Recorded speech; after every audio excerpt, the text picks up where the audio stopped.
పిల్లలకి స్కూల్కి అయితే హాలిడేస్ ఇచ్చేసారు కదా, ఈ వారం రోజు పిల్లలతో వేగాల్సిందే తప్పదు.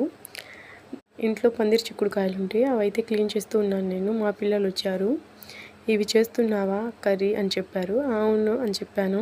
ఇవి వద్దు మేము తినము అని చెప్పారు. బాగుంటుందిరా అంటే మాకొద్దు అని చెప్పారు. సరే కదా పిల్లలు తినరు కదా అని చెప్పేసి నేనేం చేశాను, పప్పు అయితే చేశాను.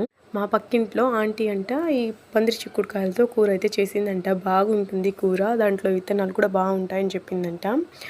ఇక ఏం చేశారు చూడండి, మా పిల్లలు ఇంకా ఫాస్ట్గా ఇంటికి వచ్చేసారు. నేను ఫ్రిడ్జ్లో పెట్టి ఉన్న ఈ చిక్కుడుకాయలను అయితే తీసేసి ఈ కర్రీ చేయి మేము తింటామని చెప్పారు. తినన్నారు కదరా, ఫ్రిడ్జ్లో పెట్టేసాలే, లేట్ అయిపోయింది కదా, రేపు చేస్తాలే అని చెప్పాను. నువ్వు కర్రీ చేయి తింటాం మేము, ఆంటీ చెప్పింది బాగుంటుందంట అని చెప్పారు. మన మాటల కన్నా పిల్లలు బయట వాళ్ళ మాటలు అయితే చాలా చక్కగా వింటారు మా పిల్లలు అయితే. ఇక పిల్లలు అడిగారు కదా అని చెప్పేసి ఇలా ఎర్రగడ్డ టమోటా వేసి అయితే సింపుల్గా చేసేసి ఆ కర్రీ అయ్యాక వాళ్ళు అన్నం కూడా తినలేదు. అది అయ్యాకే అన్నం తిన్నారు. అక్కడికి సాటిస్ఫై అయిపోయే వాళ్ళు ఇంతకి చాలని చెప్పేసి. అది అంటారు కదా, లేడీకి లేచిందే పరుగుని, అలా ఉంది పిల్లలతో.